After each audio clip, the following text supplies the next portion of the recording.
साथियों, स्वागत है आपको अपने चैनल डनमोवाला पे। आज हम लोग 14 मई के करंट अफेयर के इंपॉर्टेंट क्वेश्चंस करेंगे, जो कि UPSC, BPSC, IAS, RPF, NDA, air force व एसएससी, आरआरबी, रेलवे के सभी एग्जामों के लिए इंपॉर्टेंट होगा। तो क्वेश्चन नंबर 1 दिया गया है, मई 2024 में भारत और फ्रांस के बीच सैन्य अभ्यास शक्ति का आयोजन कहाँ किया जाएगा? तो सैन्य शक्ति का आयोजन जो है मेघालय में किया जा रहा है प्यारे साथियों।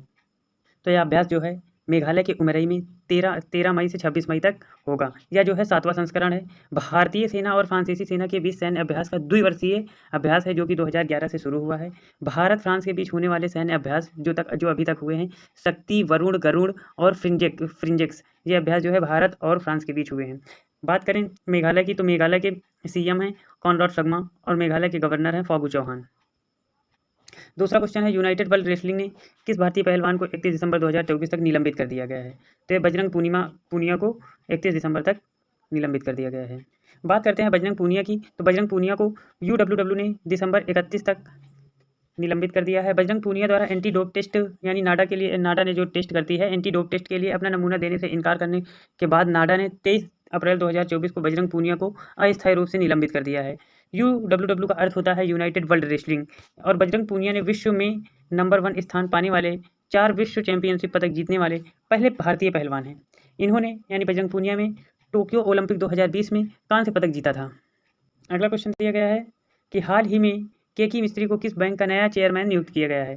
तो इन्हें एचडीएफसी का नया सीईओ नियुक्त कर दिया गया है। हाँ, तो स्थापना एचडीएफसी बैंक की हुई थी 1994 ईस्वी में। एचडीएफसी का मुख्यालय है मुंबई में। इसके सीईओ हैं शशिधर जगदीशन। करंट अफेयर की दृष्टि से देखें तो लक्षद्वीप में ब्रांच ओपन करने वाला पहला निजी बैंक एचडीएफसी बन गया है। अगला क्वेश्चन दिया गया है, मई 2024 में L&T ग्रुप के नए अध्यक्ष कौन चुने गए हैं? तो आर शंकर रमन एल और टी ग्रुप के नए अध्यक्ष चुन लिए गए हैं। एल और टी की बात करें तो एल और टी का फुल फॉर्म होता है लार्सन एंड ट्रूडो ने आर शंकर को अध्यक्ष के रूप में पदोन्नत किया है या पद पर रखा है। इस पदोन्नत के बाद रमन कंपनी ने पूर्णकालिक निदेशक और मुख्य वित्तीय अधिकार सीईओ के रूप में अपनी मौजूदा भूमिका निभाएंगे। लार्सन एंड ट्रूडो की स्थापना जो है 1946 ईस्वी में हुई है। इसका मुख्यालय मुंबई में है। इसके CMD एस.एन. सुब्रमण्यम है। अगला क्वेश्चन दिया गया है, हाल ही में अमेरिका और ब्राजील के बाद 10 लाख उबर ड्राइवर की उपलब्धि हासिल करने वाला तीसरा देश कौन बन गया है? तीसरा देश अपना भारत बन गया है। अमेरिका और ब्राजील के बाद 10 लाख ड्राइवरों की उपलब्धि हासिल करने वाला तीसरा देश अपना भारत बन गया है। उबर ने 31 मार्च 2024 को वैश्विक राजस्व में पिछले वर्ष की तुलना में 15% की वृद्धि हुई है, जिससे राजस्व $10.13 बिलियन तक पहुंच गया है। उबर के सीईओ हैं दारा खोसरो शाही। अगला क्वेश्चन दिया गया है, हाल ही में राष्ट्रीय प्रौद्योगिकी दिवस कब मनाया गया है? हाल ही में राष्ट्रीय प्रौद्योगिकी दिवस 11 मई को मना लिया गया है। National technical day. राष्ट्रीय प्रौद्योगिकी दिवस या नेशनल टेक्निकल डे की बात करें तो 11 मई को हरदम मनाया जाता है। यह प्रत्येक वर्ष 11 मई को 1998 में पोखरण में हुए सफल परमाणु परीक्षण की याद में और विज्ञान और प्रौद्योगिकी के क्षेत्र में उपलब्धियों को सम्मानित करने के लिए हर साल 11 मई को मनाया जाता है। इसकी थीम है 2024 की फ्रॉम स्कूल्स टू स्टार्टअप्स, यानी initiating young mind to innovate. इसकी थीम जो है एग्जाम की दृष्टि से बहुत इंपॉर्टेंट है, इसको अपने माइंड में बिठा के रखे प्यारे साथियों।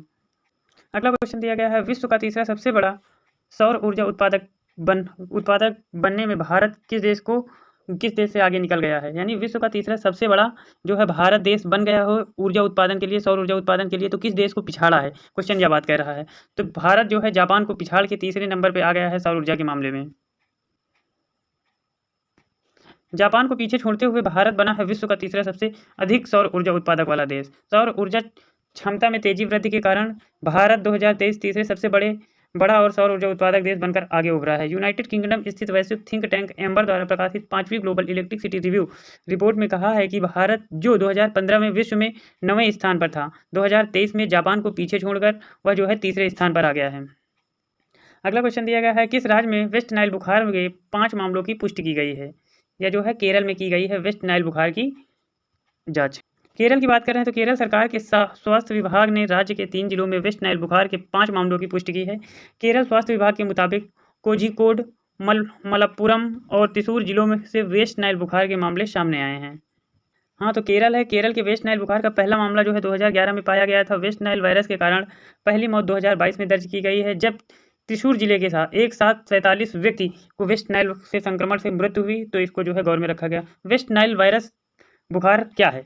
वेस्ट नाइल वायरस बुखार क्या है? तो विश्व स्वास्थ्य संगठन यानी WHO के अनुसार वेस्ट नाइल वायरस का पहला मामला जो है 1937 युगांडा के वेस्ट नाइल जिले में में दर्ज किया गया था, इसलिए इससे यह नाम दिया गया है। 1953 में यह वायरस नील डेल्टा क्षेत्र में पक्षियों में पाया गया था। पक्षियों को वेस्ट नाइल वायरस का प्राकृतिक मेजबान माना जाता है, इससे यह मनुष्यों में फैलना शुरू हो गया है, जिससे कि अभी केरल में हाल ही में इसके लक्षण दिखाई गए हैं।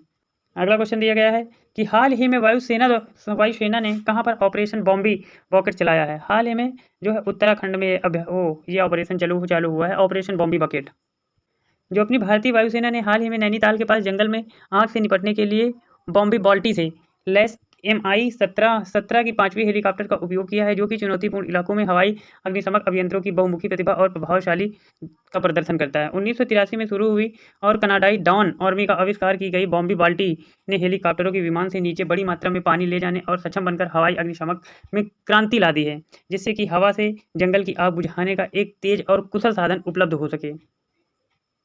उत्तराखंड की बात आई है प्यारे साथियों। उत्तराखंड के सीएम है पुष्कर सिंह धामी, जबकि यहाँ के राज्यपाल हैं lieutenant general retired Gurmeet Singh, और राजधानी है देहरादून व गौरसेण। झील की बात करें सातताल, राकसताल, नैनीताल, मालाताल। यहाँ के नेशनल पार्क की बात कर लेते हैं प्यारे साथियों। Jim Corbett national park, Nanda Devi national park, Rajaji national park, फूलोक घाटी नेशनल पार्क, गंगोत्री राष्ट्रीय उद्यान। और जबकि यहाँ के दर्रे हैं माड़ा दर्रा, नैती दर्रा। यहाँ का करंट अफेयर की बात करें तो उत्तराखंड विधानसभा में यूसीसी बिल हाल ही में लाया गया है और 38वें राष्ट्रीय खेल 2024 यहीं हुए हैं। उत्तराखंड उच्च न्यायालय की पहली महिला न्यायाधीश जो है ऋतु बाहरी बन गई हैं। अगला क्वेश्चन है, हाल ही में किसने world press photo of the year 2024 का खिताब जीता है। मोहम्मद सलेम ने world press photo of the year 2024 का खिताब जीत लिया है। उन्होंने गाजा पट्टी में अपनी 5 वर्षीय भतीजी के शव को गोद में लिए हुए एक फिलिस्तीन महिला को अपनी छवि के लिए जीत हासिल की है। ये तस्वीर जो है 17 अक्टूबर 2023 को गाजा के खान यूनिस में ली गई थी, जहाँ परिवार के फिलिस्तीन इलाके में इजरायली बमबारी के दौरान मारे गए रिश्तेदारियों की तलाश कर रहे थे। साथियों अब जीएस के क्वेश्चन देख लेते हैं। तो जीएस के क्वेश्चन आज लिए गए हैं, प्रमुख कंपनियों के सीईओ कौन हैं। तो भारत पे के नए सीईओ हैं नलिन नेगी, और गूगल के वर्तमान सीईओ हैं सुंदर पिचाई। माइक्रोसॉफ्ट के जबकि हैं सीईओ सत्या नडेला, और यूट्यूब के सीईओ हैं नील मोहन। जबकि भारतीय प्रौद्योगिकी कंपनी विप्रो के वर्तमान सीईओ हैं श्रीनिवास पल्लई। टाटा डिजिटल के नए सीईओ या एमडी बने हैं नवीन ताहिलियानी, और सोशल मीडिया प्लेटफॉर्म एक्स की नए सीईओ कौन बन गए हैं, तो लिंडा याकारिनो बन गई हैं। अमेजन के वर्तमान सीईओ कौन बन गए हैं, एंडी जेसी हैं।